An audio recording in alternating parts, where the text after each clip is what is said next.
I found it by accident, which almost makes it worse. I was on the couch, shoes off, tired from another long day, using Evan's phone to switch the TV from a cooking show to music because it felt too quiet in the house. He always said, "Use my phone if yours is dead, babe. We don't keep secrets." My phone was on the charger in the kitchen. His phone was right there. I opened the music app. His account was still logged in from when he linked it to our speakers. I scrolled without thinking like I always do. Then I saw a new playlist at the top. Fresh cover, a sunflower emoji, in the title, a little red heart. The name hit me in the chest. For May. May, short for Maya, my sister. It would have been a cute playlist name if my name was May, but it's not. No one has ever called me that. No one ever would. Our mom calls my sister May in text because she thinks it's sweet and fun and short and soft like her. Sunflower was always Maya's favorite flower. She has a tattoo of one on her ankle. I looked at the sunflower emoji and I knew. I still clicked it anyway because you always tell yourself you're overreacting, right? You tell yourself you are tired, you read things the wrong way. Give him a chance to explain. Give yourself a chance to be wrong. I opened it. The description line said, "For your long drives." It had another sunflower emoji. There was a yellow heart. My heart started doing that weird, slow, fast thing like it forgot its job. The songs were a straight blow to the head. Yellow, "Hey there, Delilah," all of me.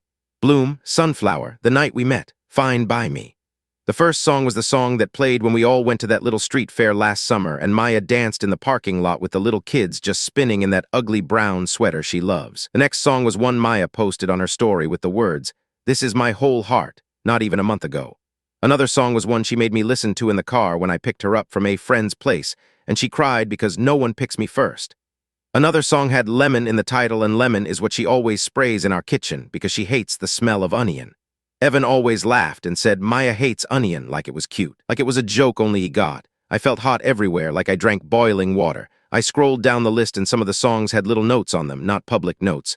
Those private notes you can add for yourself if you are the owner. It popped up when I tapped the 3 dots. Your brown sweater. The pier. You said the word heaven. The coffee place. It was like my own house tilted for a second because I know that brown sweater, I know the pier. I know the stupid coffee place that isn't special at all, just a little corner shop near Maya's apartment that she thinks is underground, even though the line wraps around the block on weekends. He had made a love map that only she and he could read, and it was sitting in my hand. This is the part where people say I must have yelled. I must have thrown the phone. I didn't. I sat very still. I put the phone face down on my leg and I stared at the blank TV. It took me a slow, long minute to breathe. I could hear the dryer running in the closet. I could hear him moving around upstairs, probably in our room full of all those things I bought and folded. I could smell the stew I made. I remembered cutting onions, tossing them with oil, my eyes stinging while he played video games. I remembered how he used to come up behind me and kiss my neck and say, "I'm so lucky you keep everything running." I used to soak in it, like it was love. Like that was enough. You have to know I am the oldest. The dependable one, the one who gets the phone call. I am the one who left a shift to drive my mom to urgent care when she fell. I am the one who sat with my dad at the DMV because he hates forms. I am the one who took care of the cake, the table, settings, the guest list. I tracked down an aunt on Facebook to make her feel included. I work a full-time job and picked up extra shifts to cover the deposit on the venue. I carried boxes. I sent emails. I thought I was being a good partner, a good daughter, a good sister. I thought the fatigue was just the tax you pay when you love people. My sister Maya is the youngest. She's beautiful in a way that draws people in. She floats. She is a mess, but she is soft and sweet when she needs to be. She cries and people turn. She laughs and people lighten. I know her. I know the way she says, "Oh my God, you're the best," but never does anything you ask. I know the way she calls me when her tire light comes on and then posts a photo of her iced coffee like she doesn't have a care in the world. I love her. I also know who she is. Evan used to watch her in this way that made me feel sick, but I told myself I was being mean. The first time I noticed was at my mom's birthday. We were all standing around the kitchen island eating cheese and little grapes off a wooden board I made while Evan and Maya laughed on the other side. He said something like, "Only you would dip chips in ranch and salsa at the same time," in this gentle teasing voice I thought he reserved for me. She tilted her head and did that open mouth smile, hands on his arm. I felt that little pinch in my stomach. But then Maya grabbed me and took a selfie and wrote, "Sisters who raise the bar," and the pinch faded.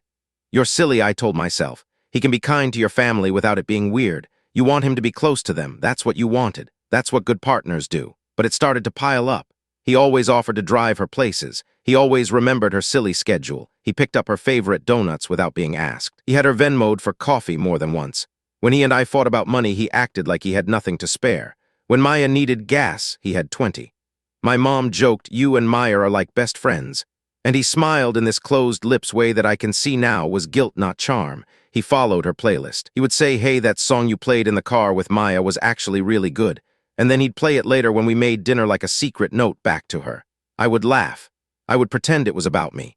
I could list the little things for pages. The time he made a joke about girls who hate books, and Maya laughed like it was about me.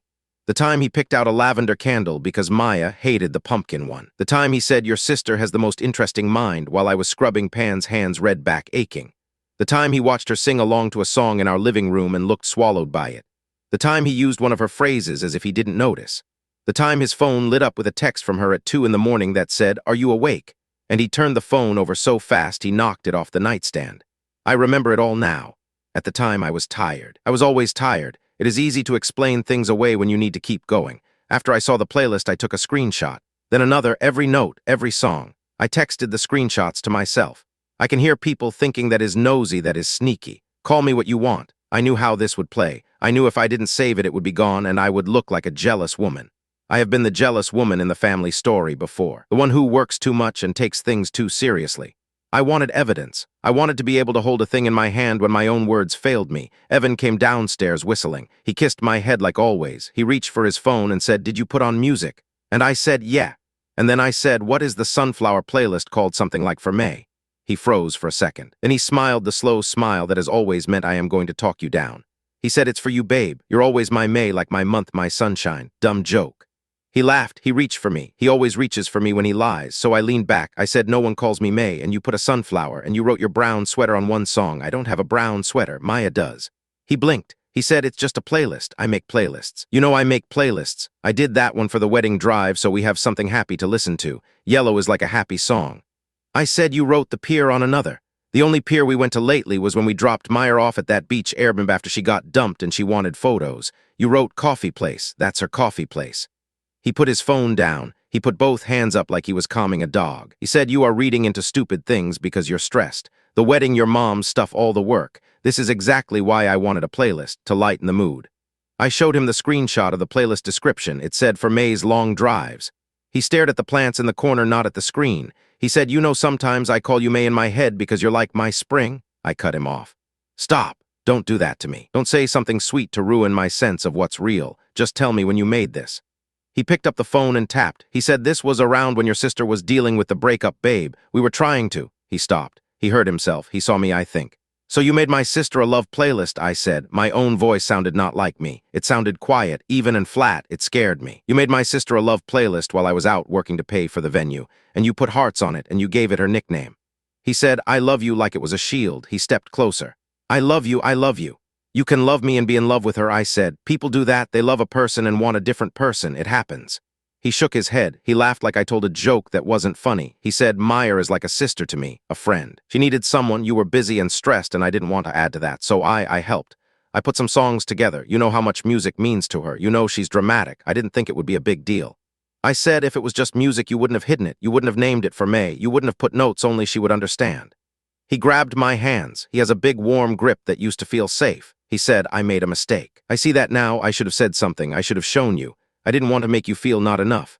I laughed then. It burst out. Not enough. I make you dinners. I plan a whole wedding. I paid the deposit when your card bounced. I picked up your mom's cake last month because you forgot. I drive your sister to doctor appointments because no one else will.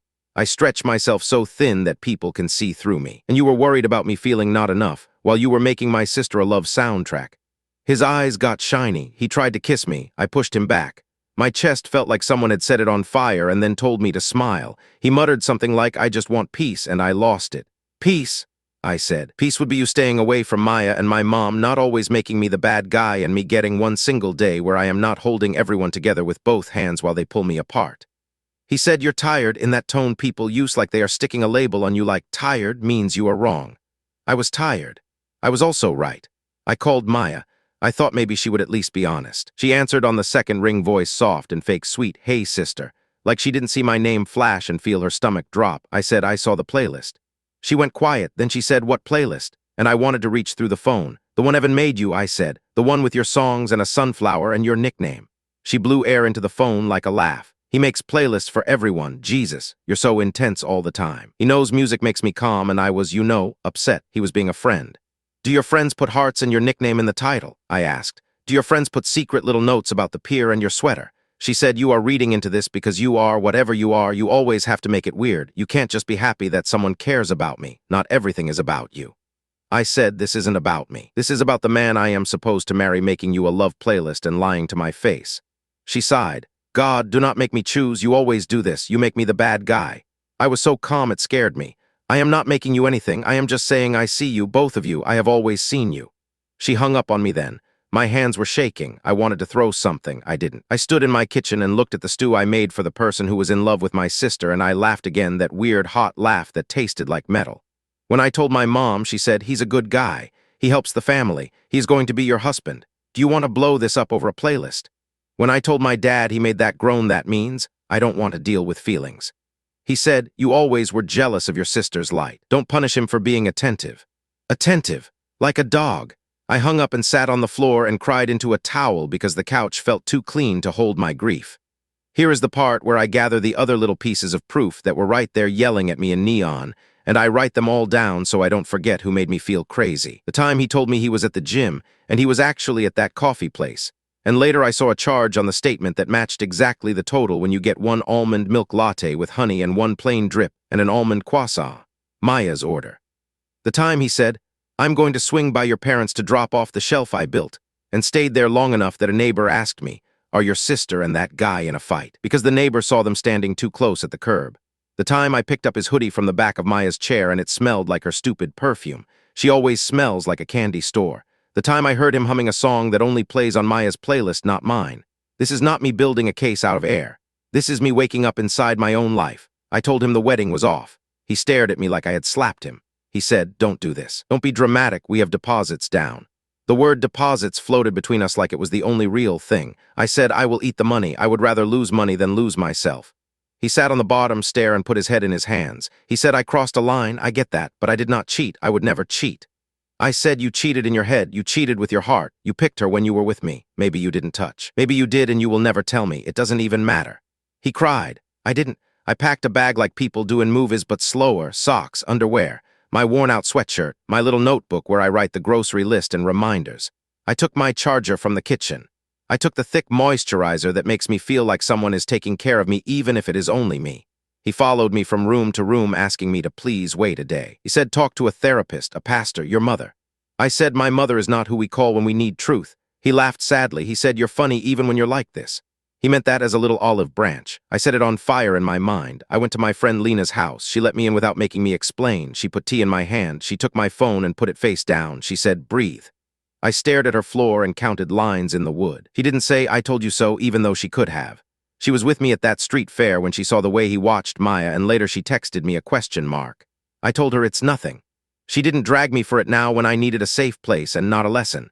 The next morning, Maya posted a story with a song, of course. She posted yellow. She posted a photo of her ankle with the sunflower tattoo on the pier boardwalk. She wrote the right songs find you with a little white heart. Evan liked it. He never likes my stuff. He always says I'm not on my phone. I sat on Lena's couch and I laughed that weird laugh one more time until it turned into tears. Lena took my phone and said, no more today. I said, I just want to remember who they are. She said, you do now. It got ugly after that. Of course it did. My mom called and said I was blowing up the family over vibes. Vibes. Like a playlist with a private nickname is a breeze, not a knife. My dad said, in my day, people stuck it out. I said, in your day, people were miserable and cheated in the shadows. He hung up. Maya sent a text that said, I never meant for this to happen, but connection is connection, like she was in some movie where fate made her kiss my fiancé, but she is just a girl who likes attention. Evan's mother called me and sobbed about how I was her daughter too. She said, you can mend this. I said, he needs to cut my sister off. He needs to admit the truth. She said, boys make mistakes. I almost laughed, but there was nothing left. I went back to our house with Lena for my things. He was quiet. He looked like he hadn't slept. He said he'd go stay at his brother's so I could take what I needed. He offered to carry my boxes to the car. He loaded them like he was still my partner, keeping corners aligned, setting fragile items on top. I stood in our doorway and watched it all like I was watching a show I used to love and now I hated. He came back in and said, you can keep the mugs. I said, baby, I don't want the mugs, and we both smiled for a second like our bodies remembered the old rhythm, and then the smile died. After I left, people started sending me things. This is the part that made me feel less like a mad person and more like someone who can still read a room. A girl from high school who works at the coffee shop sent me, "Hey, I didn't want to be messy, but I have seen your sister and your guy here a lot. He sits with her for hours. I thought maybe you knew, but then I saw your in-progress wedding binder when you came in alone last month and something felt off." A neighbor said, "I always thought it was sweet how he helped your sister move that couch 2 moving days in a row." 2 moving days? She moved across the hall and then she moved 2 weeks later because she didn't like the sink. Evan lifted everything. My aunt texted, "Men have always loved Maya too much. I see you, honey." That one hurt and healed at the same time. I keep thinking about the way he would say, "Don't look for problems." He said it when I asked about money. He said it when I asked about time. He said it when I asked about that text at 2 in the morning. He almost had me. He almost had me so tired and so busy that I would swallow a love playlist for my sister and call it a nice gesture. But I saw it. I held it in my hand. I took a screenshot. I said, "No. You don't get to be in love with me and in love with my sister. You don't get to sit in my living room and watch me cut onions and make lists and hold this family together and then go make another woman a soundtrack for her long drives. You don't get to do that to me and then call me dramatic for noticing. Call me dramatic if it helps you sleep. It doesn't change what you did. It doesn't change what I am doing now. People will say I gave up too fast. People will say I could have salvaged it. People will say I should never have looked at his phone. Okay, maybe, but I am so tired. I am tired of building a life on top of my own back while other people lie down on me and call it love. I am tired of being the one who takes the hit so everyone else gets to keep their story clean. I am tired of being the workhorse while my sister floats from song to song and my fiancé floats with her. I cleaned out my contact list. I blocked him on everything. I blocked my sister for now, which hurt in a place I can't even describe.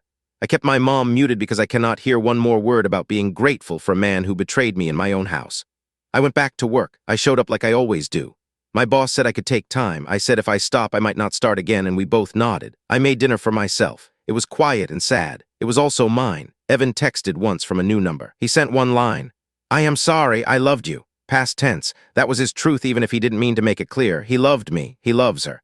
He wanted me to carry the old love like it was proof, like a receipt. Love can be true and still be not enough. Love can be broken because someone feeds it to 2 people at once. I did not respond. It took every part of me not to say you loved me until it got hard, until my sister sparkled at you and you felt young and calm and excited, and then you loved the ease. I didn't. I put my phone down. I went outside and breathed air that did not taste like onion and lemon and lies. I am not good at endings. I want to tie it up. I want to say I am better now and it doesn't hurt and they got together and that finally let me move on. But I don't know. I don't know what they are doing.